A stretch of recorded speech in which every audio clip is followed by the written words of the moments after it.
Kzinti. The Kzinti singular Kzin are a fictional, very warlike and bloodthirsty race of cat-like aliens in Larry Niven's known space series. The Kzinti were initially introduced in Niven's story The Warriors, originally in Worlds of If 1966, collected in Tales of Known Space 1975, and The Soft Weapon 1967, collected in Neutron Star 1968. A Kzin character, speaker to animals later known as Chmeee, subsequently played a major role in Niven's Hugo and Nebula award-winning Ringworld 1970 and Ringworld Engineers 1980, giving considerably more background of the Kzinti and their interactions with human civilizations. Following Ringworld, Niven gave permission to several friends to write stories taking place in the time following the Warriors, but before the Soft Weapon. These stories, including a handful by Niven, were collected in a number of volumes of the Man-Kzin Wars, which eventually reached 14 volumes, the first published in June 1988. Kzinti also appear in Juggler of Worlds 2008 and Fate of Worlds 2012, novels within the Fleet of Worlds series cowritten with Edward M. Lerner. The Kzinti were also written by Niven into the Star Trek universe, appearing first in Star Trek, the animated series, also in Starfleet universe, as well as material for Star Trek Enterprise that was never produced because of the series cancellation. Background and history. Kzinti evolved from a plains-hunting felid on a planet slightly colder and drier than Earth. The Kzin word for their home planet translates as Homeworld. The world is often known as Kzin Home by the Kzinti themselves. The Kzin Homeworld is the third planet orbiting the star 61 Ursae Majoris. The Kzin civilization was at an Iron Age technological level when an alien race called the Jatoki landed and made stealthy first contact with a tribe of primitive hunter-gatherer Kzinti.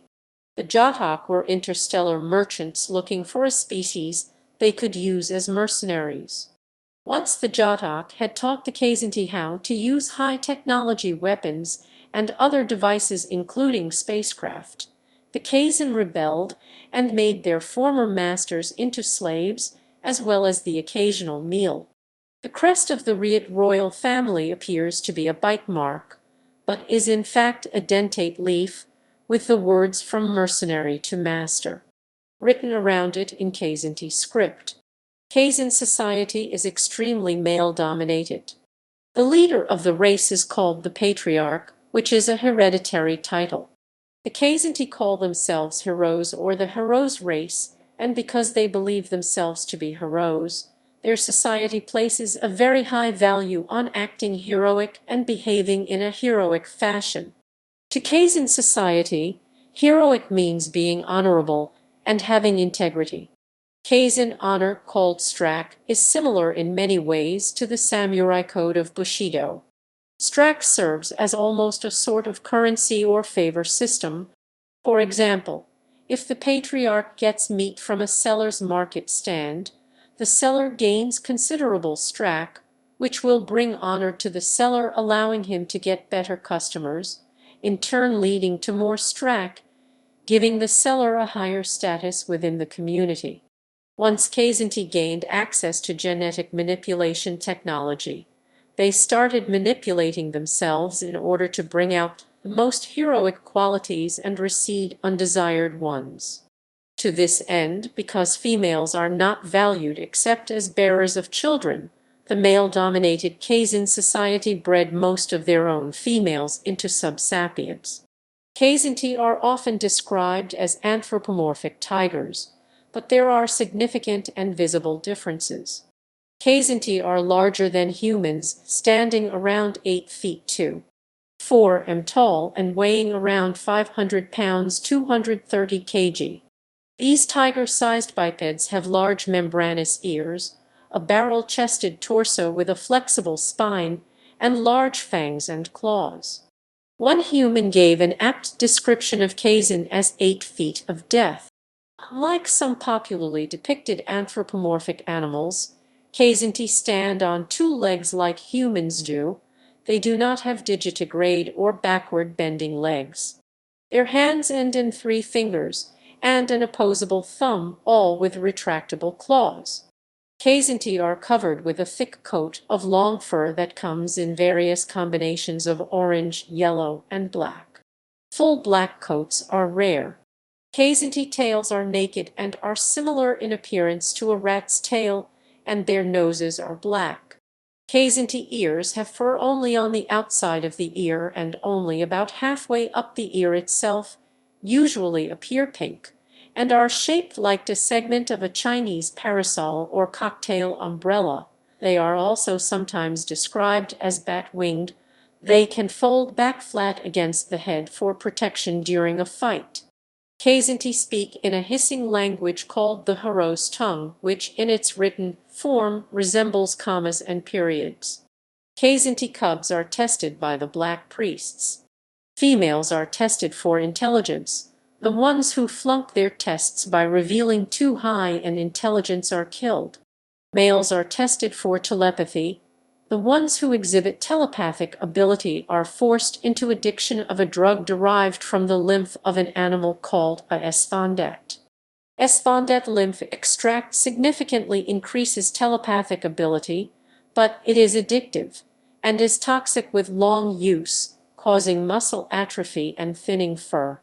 The black fur gene and the telepath gene are exclusive. No completely black-furred Kzin is telepathic, and all such cubs are taken by the black priests and raised within their cult. Telepaths are tolerated by the warrior class due to the specialized use of their skill, otherwise they endure a low caste position in society. Telepaths rarely, if ever, earn a name, and are legally forbidden to breed. Most Kzin females s. Kzinrit, pl. Kzinreti are subsapient, with a vocabulary of fewer than 100 word/sounds and primarily instinct-driven behavior, and are treated as chattel by males s. Kzintosh, pl. Kzintoshi. This was not always the case. Archaic Kzinreti were sapient until the Kzin used Jitoki biotechnology to drive them to their current state while boosting the martial prowess of the males. Kzin society explains this by stating that the Fanged God removed the Kzinreti souls as punishment for an attempted rebellion against him shortly after he created the Kzinti. Even by the period of the novels, certain bloodlines still produced sentient females, as do some, if not most, primitive tribes. These tribes, long isolated from the patriarchy, avoided the genetic modifications. At least 2 sentient females exist on Wonderland, and a population also exists on the Ringworld.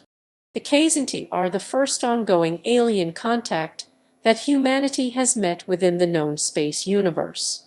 The first contact with humanity ends the human golden era of peace, where even history has been rewritten in a non-violent whitewash. Organized violence was virtually eliminated, being reduced to roughly 1 in 1,000 people, and interpersonal violence was unknown, except occasional outbursts in the asteroid belt where both medical and psychological care were spread thinly. Naming convention. Kzintoshi are born without names, which they must earn through valorous deeds. They are originally known by their relation to their father when they are kittens. After maturity, they are known by their rank or occupation.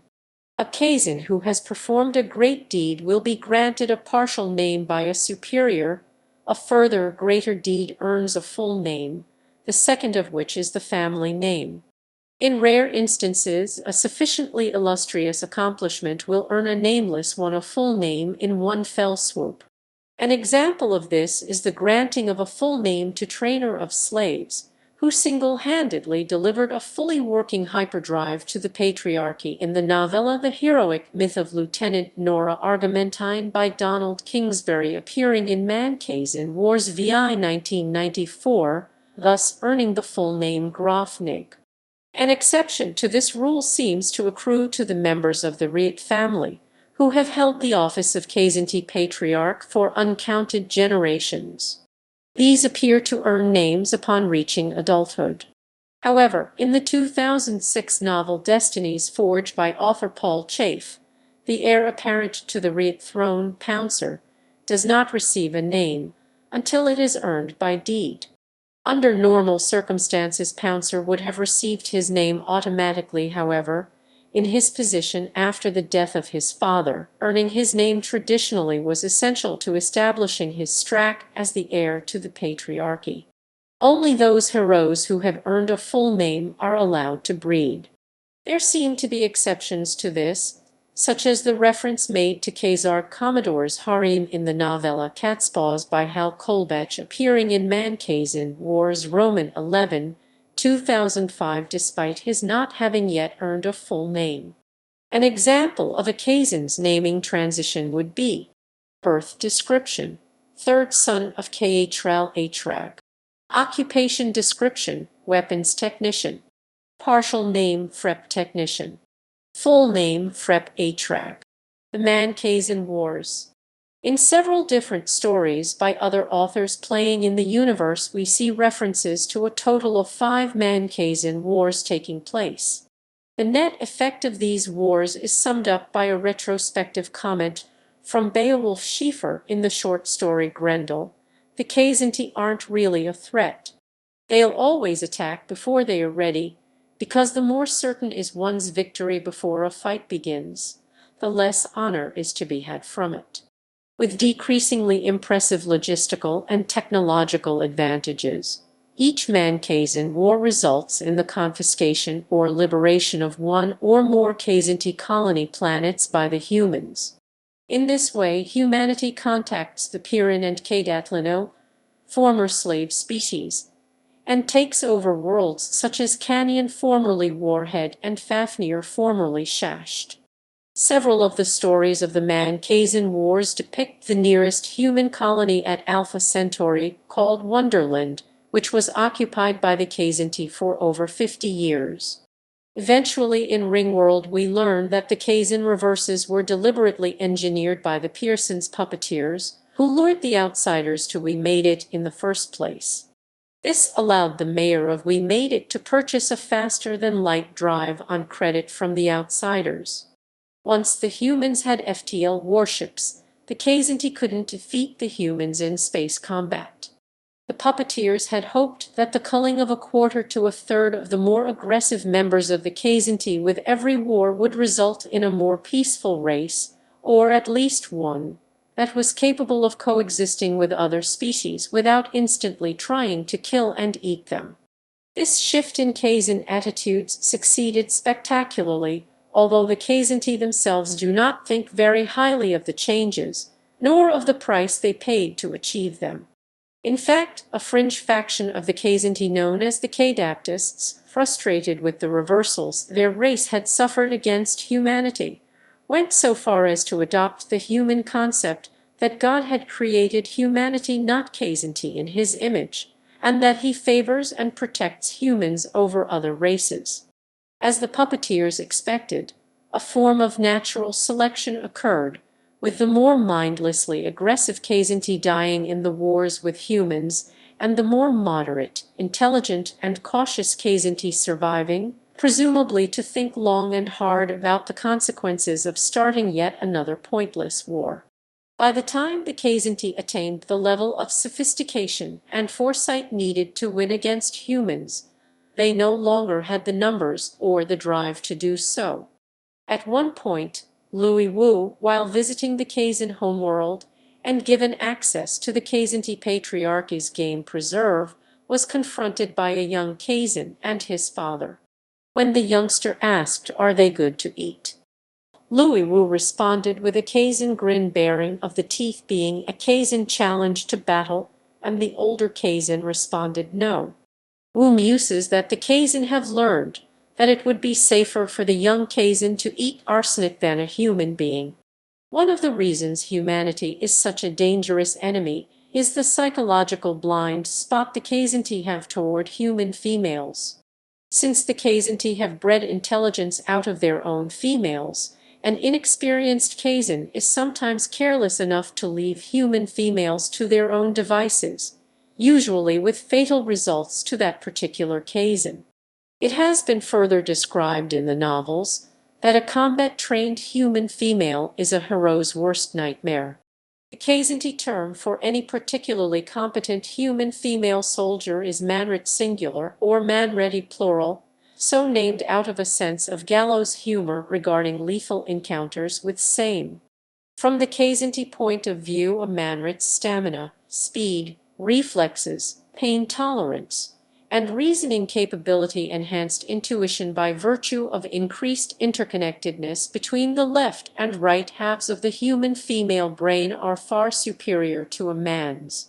This gives some Kzin reason for considering each of the genders of humanity to be a separate alien species. On Wonderland, the leader of Kzin has developed a bond with a human female which only they understand. Kdaptist. The Kdaptists are a religious sect of the Kzin. Prior to contacting humans, the predatory Kzin had conquered every species they had encountered, but humans who, at the time of first contact, were believed by the Kzin to be unarmed pacifists have consistently defeated the Kzinti. This was baffling and humiliating to the Kzinti, whose own religion told them that they were the pinnacle of creation. During the first Man-Kzin War, a fighter pilot named Kdapt Captain was captured by the Catskinner, an artificial intelligence sent by the Terrans to the Alpha Centauri system. Kdapt Captain was kept in near total sensory deprivation, except for the smell of his dead and rotting shipmates, suffering from dehydration and starvation for several days, and when he was finally rescued by humans, claimed to have seen God.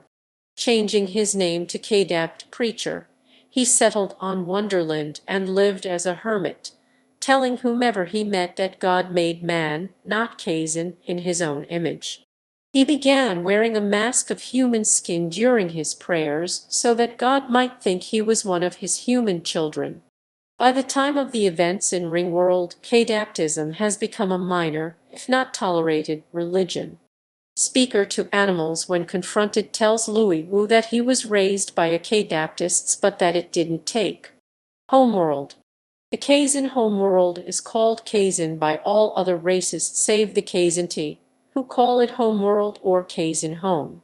It orbits the star 61 Ursae Majoris and has stronger surface gravity and both a longer day and year than Earth. The Patriarch rules from a large palace on the world. At the end of the last Man-Kzin War, around 2618, Kzin was occupied and disarmed by human armies. Patriarch.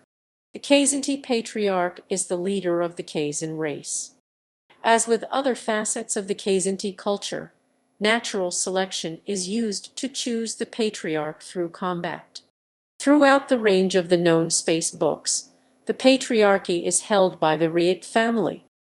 Patriarch has a range of privileges including a protected hunting reserve and the authority to assign full names to Kzin who have brought glory or honor to the Kzinti Empire.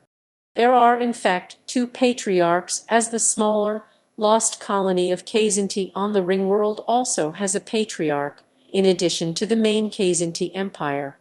In other science fiction. Star Trek.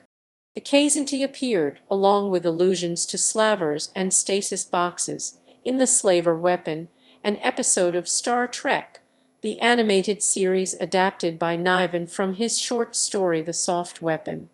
Star Trek Enterprise producer Manny Coto wanted to include the Kzinti in an episode called Kilkenny Cats had the series continued beyond its fourth season.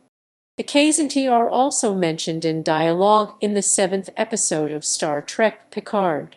The Kzinti were incorporated into the Starfleet universe, where they control a powerful empire known as the Kzinti hegemony. Mortal enemies of that universe is Lyran Star Empire, although it is alluded that the Kzinti and Lyrans share common ancestry, a claim both sides violently reject. The Kzinti are also represented in the lore of the Starfleet Battles universe tabletop gaming system, with a number of scenarios and starship sheets devoted to them. The Star Trek log series written by Alan Dean Foster hint that the Kzinti are an offshoot race of archaic Kzinti where both genders are intelligent who have renounced conquest. According to a memory of Lieutenant Emrys, secondary communications officer in the Star Trek logs, the Kzinti and Kzinti languages are similar enough that Emrys can pass as a Kzin just long enough for her to send off a distress call from a Kzinti raiding ship. The Kzinti reappear in the comic The Wristwatch Plantation, also by Niven, and which included the Bibebebik from his Draco Tavern stories. Kzin appeared on a star map scene in several episodes of Star Trek: The Next Generation, and a triple-breasted feline stripper from Star Trek V: The Final Frontier was referred to backstage as a Kzinrit. The name of the Kzinti, mentioned in Star Trek Deep Space Nine, was rumored to be an almost anagram of Kzinti. The instruction manual for the PC game Starfleet Command clearly refers to the Kzinti by name in the background story for the rival race, the Lyrans. This race is introduced in Starfleet Command Roman II, Empires at War, by simply changing the Kzinti hegemony to the Merak Star League. On May 17, 2012, the Pharasans were based upon the Kzinti from the Slaver weapon, but the alternate name Pharasan had to be chosen due to legal issues. On March 6, 2020, Kzinti were mentioned in the 7th episode of Star Trek Picard, where William Riker mentions that they have been causing problems on the planet Nepenthe. Starfleet Universe. The Kzintis in the SFU who have traits setting them apart, e.g., no bat ears, sentient females, Kzinti/Kzintis as singular/plural from the Kzinti of Niven's works, have fought wars with all of their neighbors, the Federation, the Klingon Empire, and their perennial nemesis, the Lyran Star Empire, and are long-standing allies, or more accurately, co-belligerents of the Hydran Kingdom. The hegemony eventually formed a tentative accord with the Federation and allied with them in the General War. Eventually, with Federation assistance, they forced the coalition forces from their territory, but after the war ended, they were involved in a civil war as a disgruntled faction which had been opposed to the hegemony's ruling Patriarch and sought refuge and developed a power base in the WYN cluster, launched an attempted coup of the hegemony itself in the WYN War of Return. In the fictional variant of the Starfleet universe as represented in the games Starfleet Command Roman II, Empires at War, and Starfleet Command Orion Pirates from Taldron, the Kzintis were renamed as the Merak.